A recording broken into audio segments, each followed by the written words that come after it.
Olá.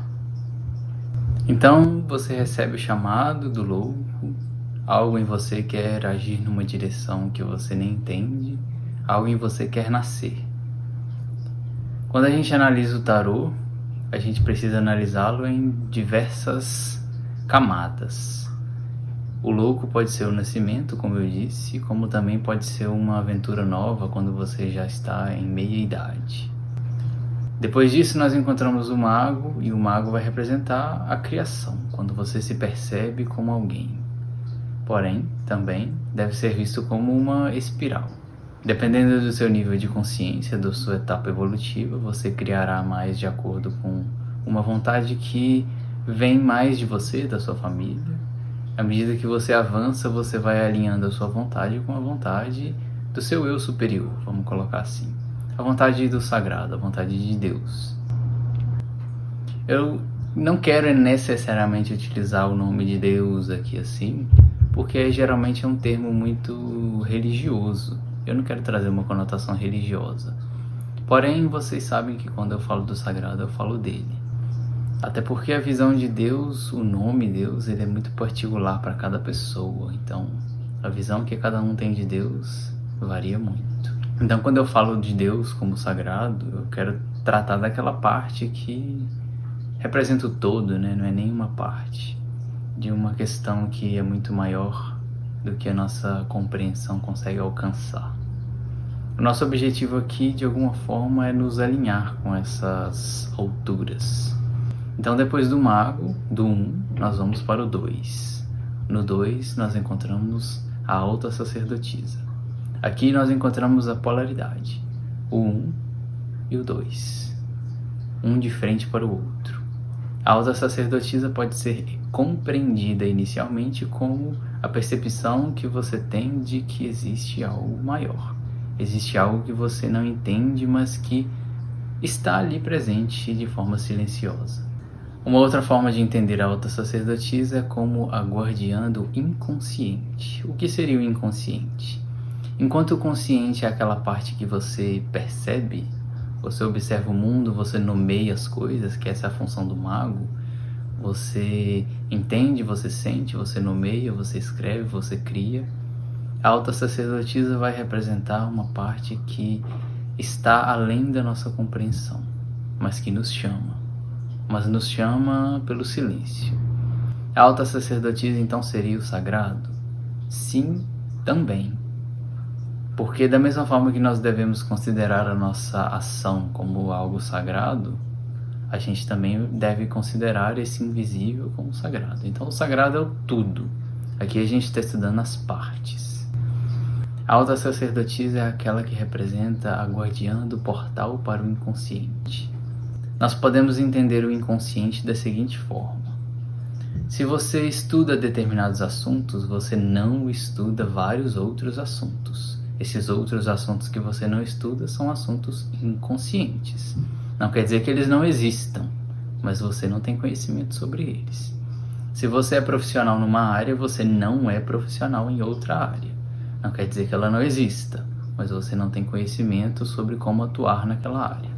Isso seria o inconsciente, ou seja, ele é grandiosamente maior do que o consciente, porque nele existe tudo que nós não conhecemos, e nós não conhecemos muito mais do que a gente imagina.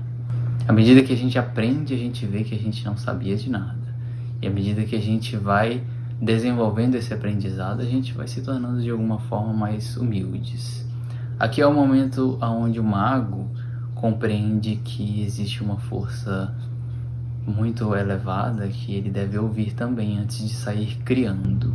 Ou seja, antes de você abrir o seu negócio, por mais vontade e capacidade que você tenha, observe se você está ouvindo o seu coração também. A alta sacerdotisa aqui foi ilustrada pela deusa Hecate.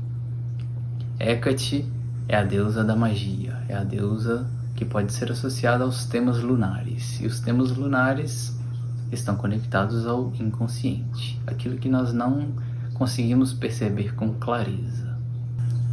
Nessa gravura nós vemos Hecate em sua forma despida de qualquer tipo de necessidade de controle. ela simplesmente está presente. Ela emerge de uma água cristalina porque ela é a guardiã dessa água, ela é a guardiã desse inconsciente.